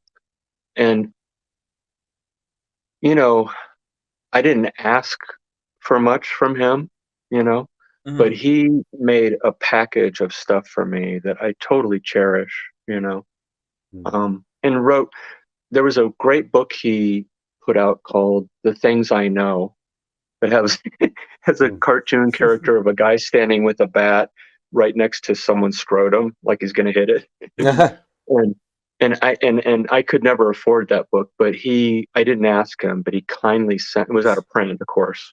He kindly sent me a copy of that, and he drew a Oh. picture inside of a sausage on a fork, and it said, you know, the Eddie Lee sausage from your fan, Mark Mothersbaugh. And Oh. it was deeply touching because I just think he's a miraculously talented, brilliant Yeah. artist. I mean, because he's a I visual just artist, saw you know. Cocaine Bear a couple weeks ago, and he did the score for that, and it's Right. outstanding. Well, he's also, you know, kind of like, I guess that's the spirit of all this, you know, is that Mark Mothersbaugh has figured out a way to sort of creep in subliminally through music. I know that's something that he's always been a practitioner of, especially doing soundtracks, especially all the, you know, all the music. So that's really cool that you have a. So I guess we're 3 degrees separated from Mark Mothersbaugh now, sort of. Yeah. So there you go. Thank you for that. Did you ever get to meet William Burroughs? You know, it's funny. I started when I was in Madison. I started a student group called the William Burroughs Society. It's kind of based on like the James Joyce Society, and my girlfriend at the time, and I founded it, and we got student money to bring all these we, you know, brought a bunch of people. We did there was a Kerouac play that we hosted, and we hosted other readers. And then I moved to San Francisco, 87. Well, she continued on because she was a couple years younger than me. And she eventually brought Burroughs. And I never got to meet him, man. She called me one day and she said, well, I want to think you should know this, but I just had lunch with William Burroughs. I never met a guy who reminded me more of you than Burroughs in my life, you know. Which, you know, I Nice. didn't know if that was a compliment, you know.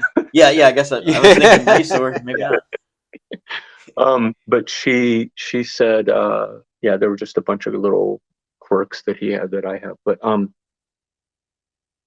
I just didn't, Do you you know. also have an Oregon detector? No, I don't. No, I do not. Oh, okay, just checking, because there's only 50. So if, you know, one thing, if Right. I got to meet William Burroughs, I would want to obviously get to go into Oregon. Have you used a Dream Machine before? Have you I dabbled built with one. With it? Yeah, I Oh, okay. built a Dream Machine. Yeah, they're badass. Do you have one? No, that's kind of on my. I need to put that on my to-do list. Like make a Dream Machine. So thank you. Yeah, I can send you the for plans telling me. if I can find them. Okay. Yeah, Yeah, it's I'd be down with really that. cool. Let me. So you know what I would say was when I was in San Francisco, it was pre-internet, and Hmm. all the beats that were still living, they were just totally accessible, and I was Hmm. fanatically into them. So I mean, I met almost everybody besides Burroughs, which is ironic because he was the one I loved the most. But I mean, Yeah. Yeah. all of them I interacted with regularly and hung out with, and got to see many times. Corso, Ginsberg, Diane Oh, wow. DePrima, Ann Waldman, on and on and on. Those guys were. I mean, City Lights is 2 blocks from where I Legendary. work. Yeah. Yeah. Ferlinghetti. I actually kicked Ferlinghetti's ass one day. I Oh heard wow. him on the What? radio. I heard him on the same station that Don's show was on, and he was bitching KPFA? about young. Yeah. What's that? Yeah, It was KPFA. KPFA. Yeah. Yeah. And he was doing an interview, and he was just like, the young people, they're not into poetry, and there's nothing coming out. And so about 2 days later, I worked 2 blocks from City Lights. I bumped into him on the street, and I said, "I'm sorry, excuse me, Mr. Ferlinghetti." It's like, "Oh, hi." I said, "Hey, I heard you on KPFA complaining about young people and how they're not into poetry and they're not." I said, "Let me tell you one thing, buddy. Everybody I personally know loves poetry, writes poetry. We're all right." And he was so cool. He just leaned back and he went, "I am so happy to hear this. Thank you for correcting me. I'm going to adjust my consciousness." Oh, But I there was you like go. actually See? fervently pissed off. Yeah. And it's cool that someone has, because so often, like when people get angry, they respond to anger with anger, and in so many situations, if they could just do the opposite, it would, things work out much better. Yeah. Yeah, I had that moment like, should I do this? And I was like, fuck this. You got to do this. This guy needs to know that we're Yeah. out here. Let me ask you So guys you something, consider if I may. Go ahead. okay. Yeah. So, Oh like, no, Brian, I No, want to hear please. it first. when you first heard Shut Up Little Man, how did you hear it and what did you think of it? I was actually trying to remember. Because he's a freaking nerd. I think I've heard Chips worse than freaking oh, Jesus. Actually, let me use the bathroom real fast. Anyone need to use the bathroom or anything? Yeah. That's the way. Okay, line sounds good. Dipperoonie? Yeah. Urinal cake eroding. Eroding. Eroding. Gone.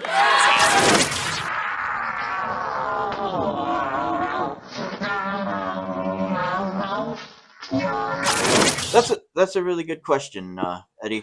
I think I first heard of Shut Up Little Man when the documentary came out, and I'm trying to remember where I heard about the documentary, but just hearing about it sounded like something I think Angel a few weeks ago said it best when he said I'm just, because I'm visually impaired, like I'm just in love with sound, so like I get excited to have like a 5.1, like, oh wow, I can hear more like, So he's got a 5.1 yeah. system. So imagine hearing Raymond and Peter.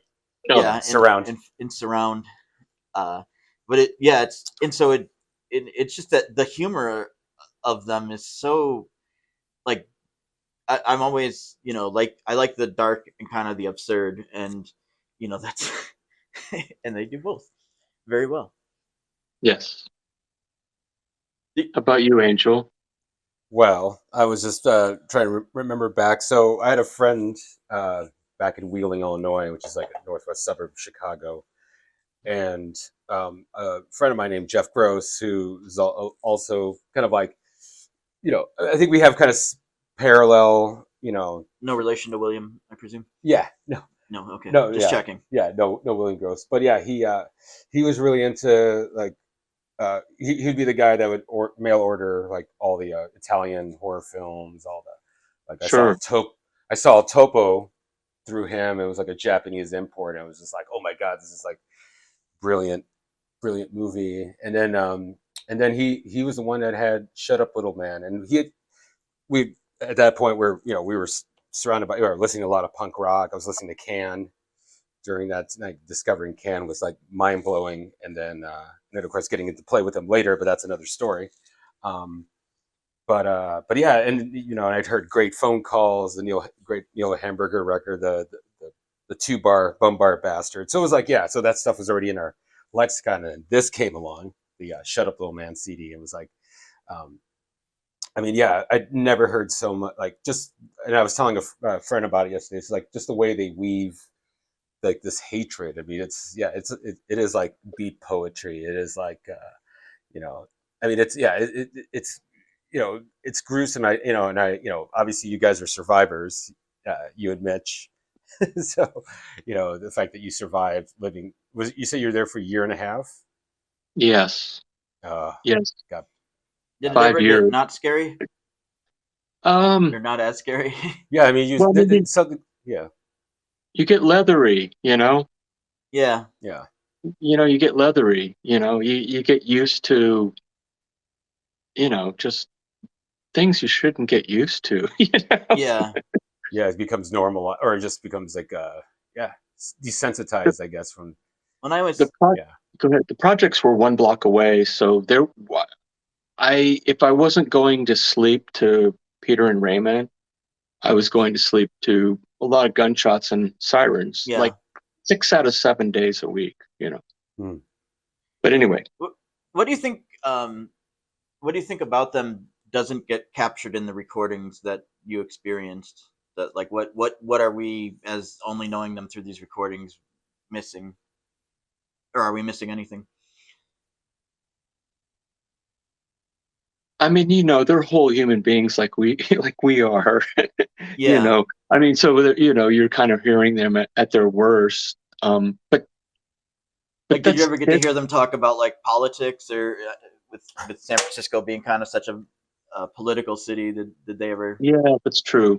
Nah, not really. Just a little bit. The stuff that everybody's heard, are the things I heard. Yeah. They didn't have any insight into Jonestown. No. Okay. Although it was weird, I did see a lot of shows at the Fillmore, the great legendary Fillmore, including, probably just everybody, Nick Cave and Sonic Youth, and the best show I've ever seen in my life, which was Iggy Pop, backed by Hanoi Rocks.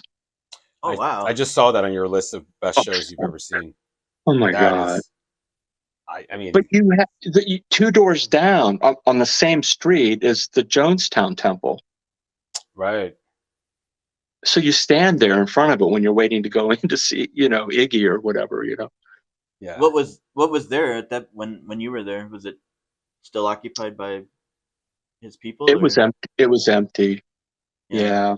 I mean, it's such a iconic kind of,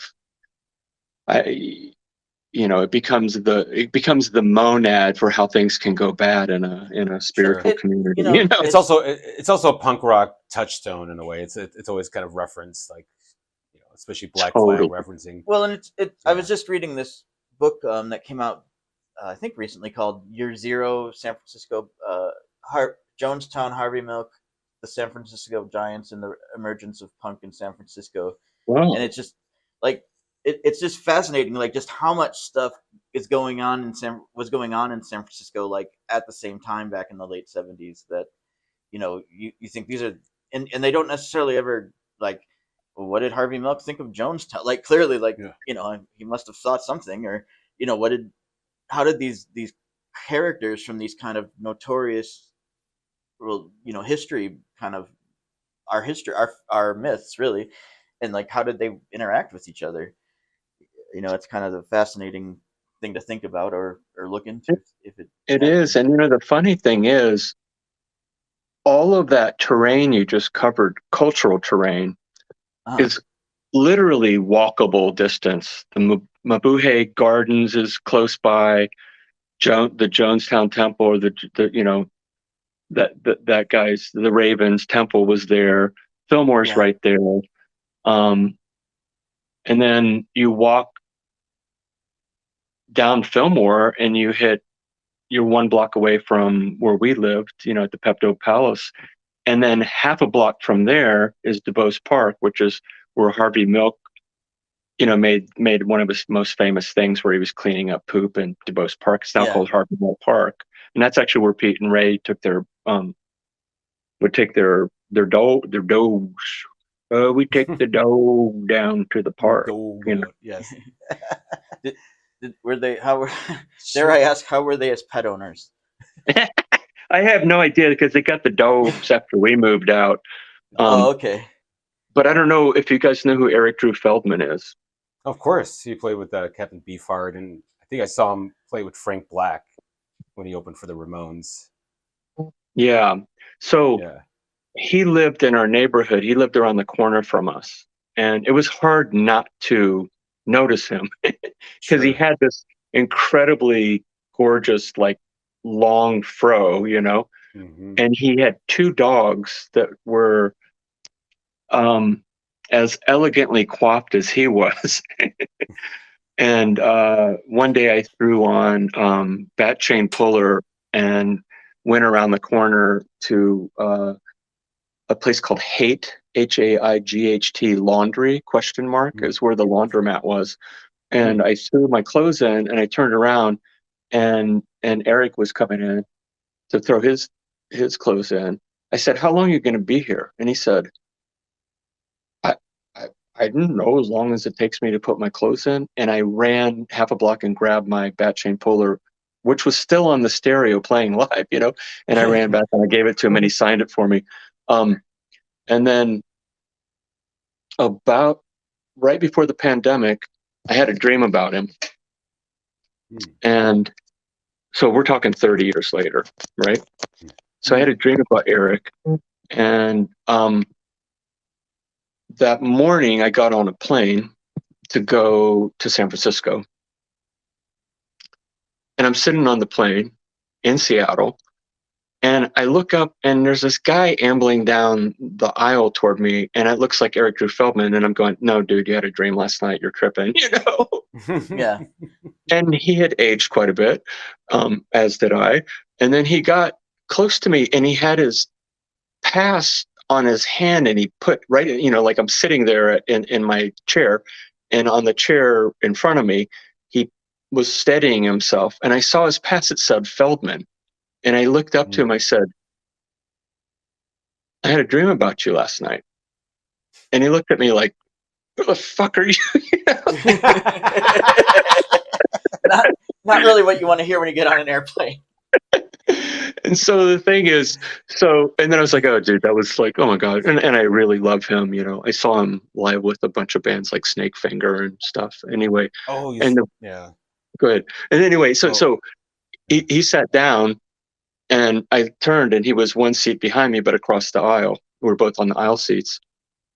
And then the plane took off, and I went, "Oh man, I was kind of like going, God, that was weird," but I felt compelled. Yeah. And then all of a sudden, got off the plane. I would have just run. Oh dear God! I don't think I'm gonna fly. I love doing weird, disruptive shit like that. Yeah. Well, and, that's that thing, right? Find the magic in the ordinary. Yeah. I totally love that quote, and I appreciate. That concept, and I will read that book by Chopek. I always loved showing my students the David Foster Wallace speech, "This is Water," which I think kind of touches on that too. Like, it's getting off of your default. Like, you have these defaults that you're set to, and your default is cynicism, and your default is, I love that he just gives these great analogies to, well, maybe this is what's happening. We don't know, but you're just assuming that everyone's leading these boring lives, but to them, shit's happening. Exactly. What do you think they would be doing? Oh, go ahead. Oh, I want to finish the story. So the plane starts going, and we're probably 20 minutes, and all of a sudden I hear, "Let's hear about that dream." Yeah, you got to follow up. So I turned around and I'm like, "Oh, okay. So here's the thing. You probably don't remember me, but I bet you, 30 years ago, blah, blah." And we start talking, he was just so fantastic. Hmm. And and I said, oh, you might not know me, but I live there right around the corner, blah blah blah. And we started talking about stuff. And I said, what are you doing now? And he said he was playing with the residents. Wow. And so he cool. was sharing with me, about his experience with the residents were deeply influential on me, as much as Devo and the Pistols were when I was 13, 14 years old. Anyway, and then his female partner, said, "You look super familiar." And I just, and then I was like, "Yeah, I was in the neighborhood." And she's like, "No. Did you do a movie?" And I was like, "Yeah." She goes, "Okay, what was it?" And they said, "Oh, Shut Up Little Man." And they were both like, "Oh, fuck, you're the Shut Up Little Man guy." And I said, "Yeah." And he said, "Oh, I have stories." I said, "What do you have stories about?" And he said, "Oh my God, Tony, who was the third guy who lived with Peter. Oh yeah. Yeah. He knew him from the park because he would take his Eric would take his two crazy looking dogs down there, and they met them at the park. And he said, "Oh, that's the guy we called the serial killer for years before we saw the movie." We called him the serial killer. And then we saw the movie, and then we saw that he actually tried to kill, Peter. And we were like, holy shit, we knew he was a murderer, Yeah. So that was fun. That was probably the most menacing part of the whole movie, when he's just like, yeah, it's like, when I heard about, Peter passed away, I feel happy now. But maybe find that grave and piss on it. It's just like, wow.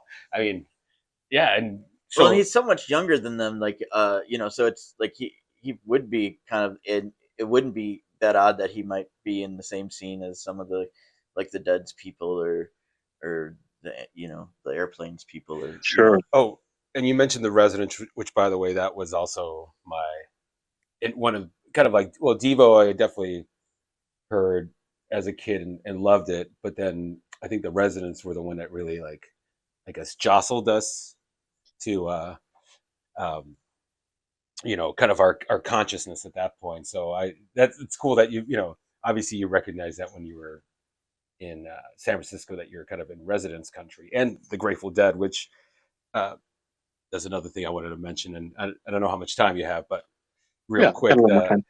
Okay. So obviously, with situation and just creating, playful environment, I'm very curious about the Committee for the Creation of Free Play, and in particular your what a long strange trap it's been. But yeah, I mean, that's kind of like, in a way. So how long were you doing that for? Oh man, I did that for ever.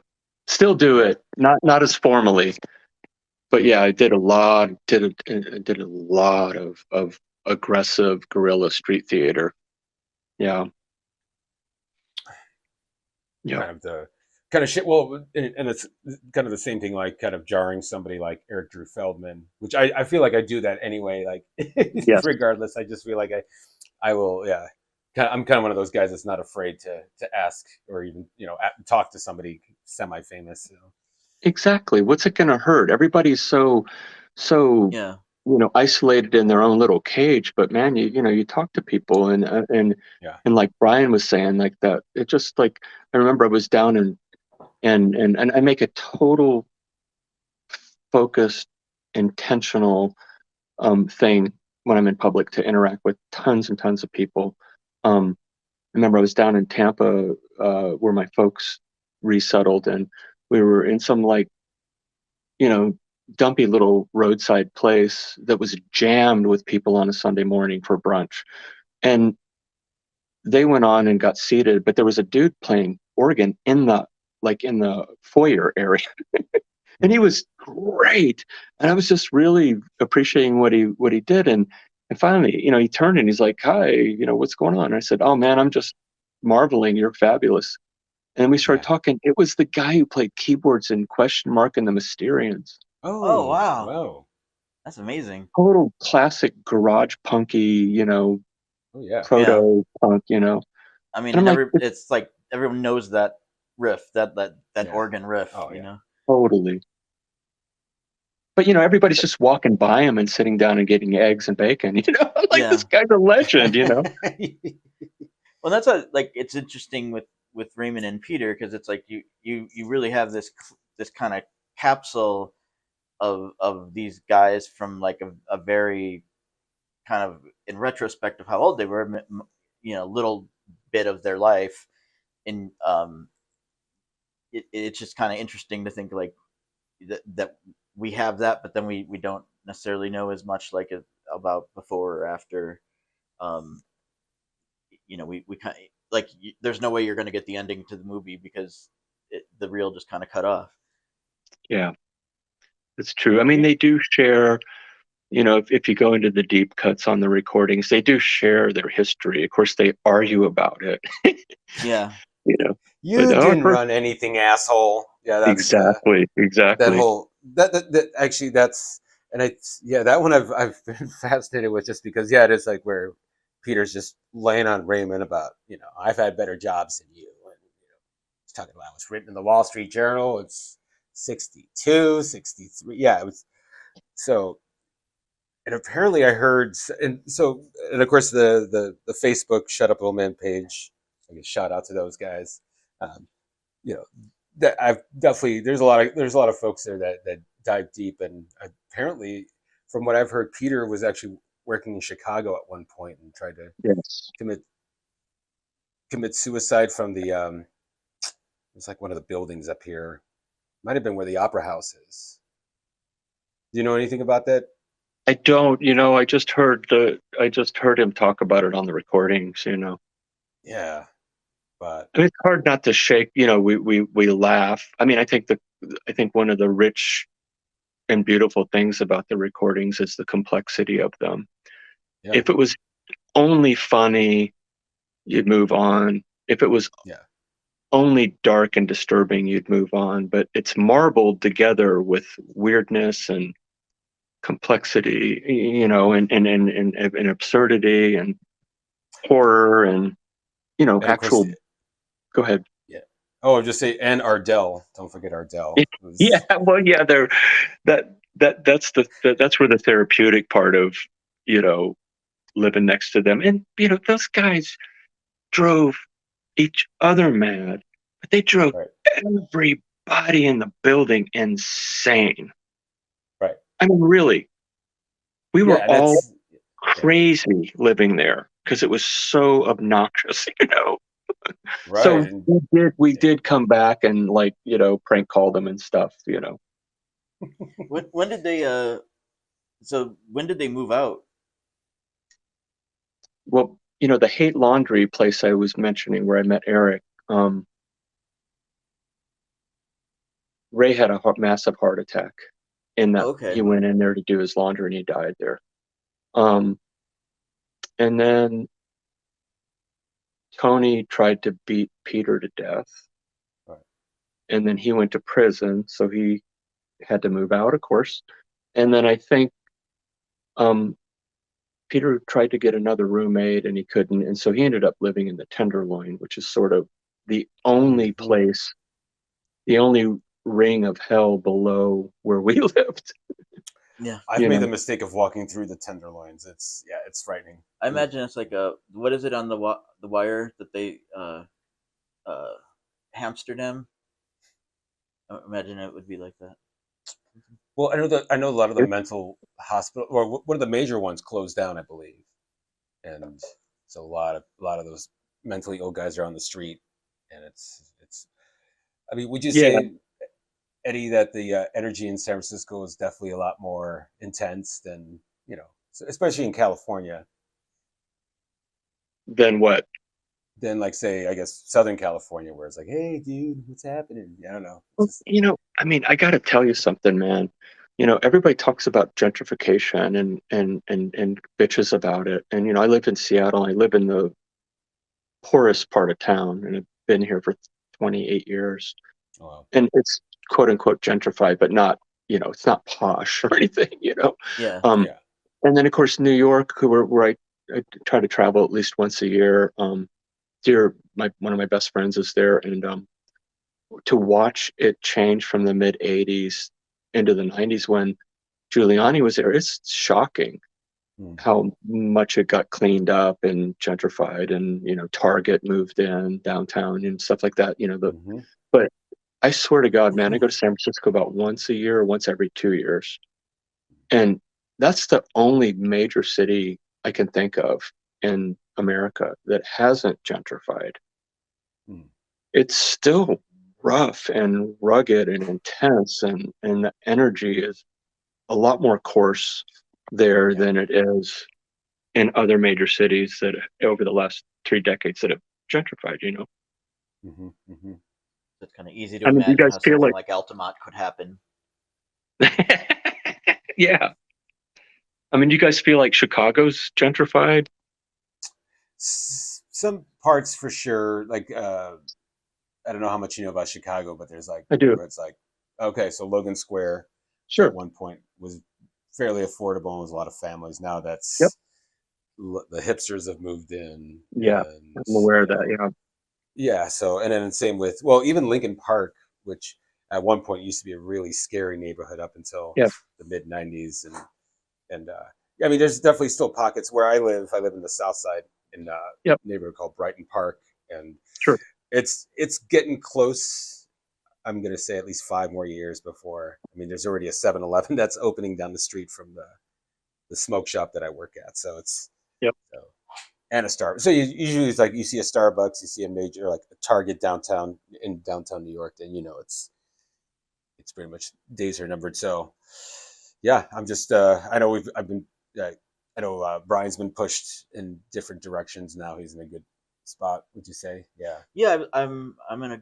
I really like the energy where we are, and we're on the lake, and Edgewater. I mean, I can't imagine living anywhere else than Chicago. I mean, it's just, I think I could visit other places, but like I'd like to spend some more time in LA, but I think the big thing is affordability, and at least Chicago. I mean, you still get you get your entertainment, you get culture. There's you can have a really fun time in Chicago with no money, and I think that's the thing I love about it, that there's all this, and San Francisco is similar. I don't know. Have you ever seen the movie Medicine for Melancholy? I have not. I can't remember the director, the person who did Moonlight, their first movie, but Wyatt Cenac is in the movie, and he makes a statement that like the interesting thing about San Francisco is like you can appreciate its beauty no matter where you are economically. That it's the kind of things that make it great are available to all classes in some ways. I don't know. Sure. I would agree with. Yeah. I love that. Angel, let's give me one anecdote about the astounding reality that you performed with Damo. Oh, so, and that's kind of a whole. I'll try to condense it so we don't go over. But I understand. So obviously, as I said earlier, playing with Can or listening to Can in the mid '90s was just like, I mean, it sounded so futuristic, and then to be, kind of like knocked out when you find out, oh, this was recorded in '69 and '70, and it was like so far ahead of its time, and just rhythmic. I mean, it's obviously everybody knows, so. We flash forward to 2002, and I'm playing in a basically krautrock inspired group called Defender with my brother and my friend Gubby, and we were basically playing the circuit in Chicago, like the Fireside, the Empty Bottle, like late '99, 2000 in our 20s, and we happened to find out that Damo was performing in Chicago at the Bottle, and at that point we were pretty active, so we basically weaseled our way onto that set or on the bill. Sure. And it was one of those things where we set up to do our sound check, and then Damo appears from through the doors, like sunlight hitting the hair. Immediately we were just like, I mean, it was just an instant connection. We basically, my brother and I hung out with him right before the show, and he was doing a sound check, and I basically spent a lot of time with him that entire day, and just, and of course he was just amused by us. But when we played, and of course we did a whole improvised set, and he was like, you guys, it's like, you guys get it. You understand. Like he already knew, like we were down, like, because this whole thing was instant composition and just how he performed. That's how, and I think with improvisation, there is a level of having to let go and kind of being fearless, which a lot of musicians, Totally. and, so, Totally.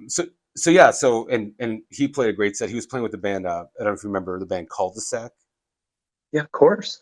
Yeah. Okay, yeah, they were his backing band for that tour, and Cool. it was great. I mean, a lot of weed was smoked that night, of course, and then I believe that. Yeah. oh yeah, I was like, oh damn, I'm smoking weed with Damo Suzuki too.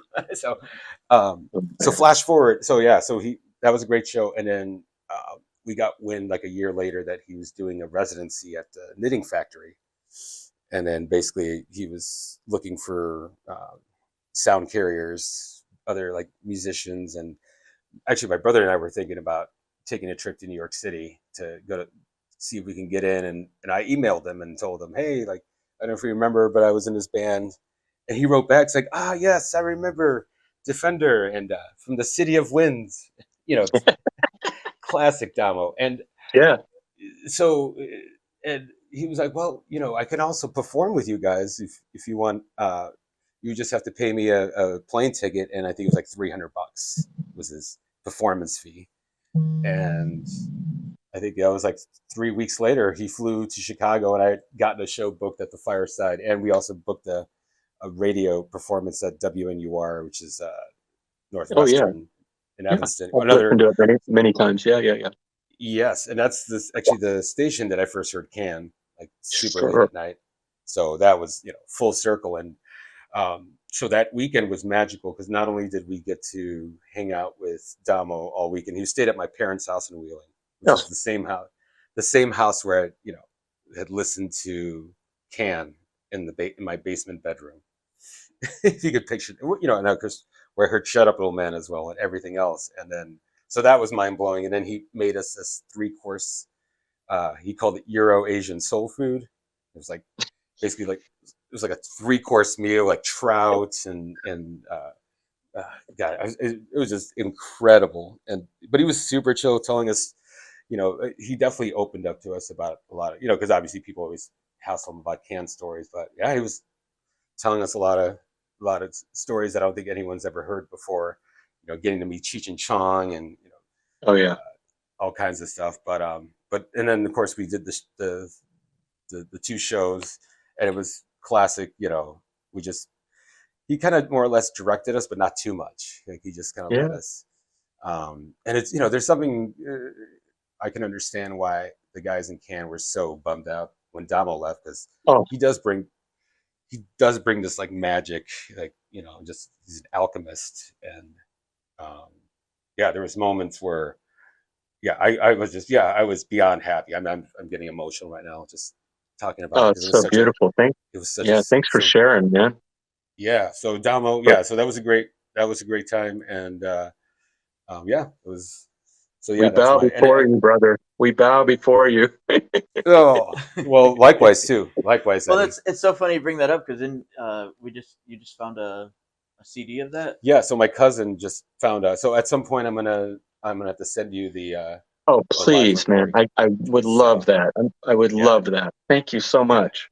Yeah, and I have to say, it was definitely one of the most perfect. Like for me, like as a musician, like I think the perfect audience is like the spectrum. So like people of color, like men, women. It was definitely like a family hoedown. It was. I love that. So thank you. Cool. Yeah. Thank you so much. So Eddie, thank you for meeting, for being on our show. We're, like I said, big fans. I feel like we could do another 2 hours with you. Yeah. We haven't even talked about Infinite Article. I have a Burroughs question that I'm just like, no, don't. It's too. I'll save it for the next one. Yeah. Okay. I'll come back on. Yeah, we'd love to have you back on. Let's definitely keep in touch. And, thank you guys. I'm so grateful that you had me. If you, thank you. If I need a rare book, I know where to go now. Yeah. So that's Oblivion Books, folks. Yeah, let's plug your. Books. let's give you Oblivion the. I want to Book- give you the. Yeah, oblivionbooks.com. We all varieties of books and also media, DVDs, vinyl, CD, and all that. So Oh, Yeah. cool. everybody's welcome to check in, and you guys can write me personally anytime. I'll keep eyes out for you guys. Wonderful. All right, cool. Well, thanks I'm a so lot. grateful. Any last Any- words for the folks? No, I'm just in super Chicago? grateful you guys had me, and I appreciate you very much. And I've been watching, and I enjoy your dialogues, and we have a lot of music and culture in common. Yes. Yeah, thank you so I think much for having me. Yeah, I'm no, really likewise. glad. I appreciate hearing that. Yeah. Thank you. This is why we do this show. So thank you, Eddie. Yeah, no, awesome. Thank you, brothers. See you. All All right. Talk to you later. Bye bye. I need you.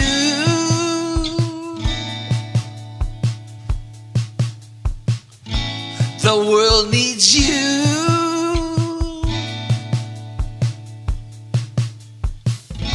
Let's make a show. Let everybody know we're here for you. Let's see how this goes.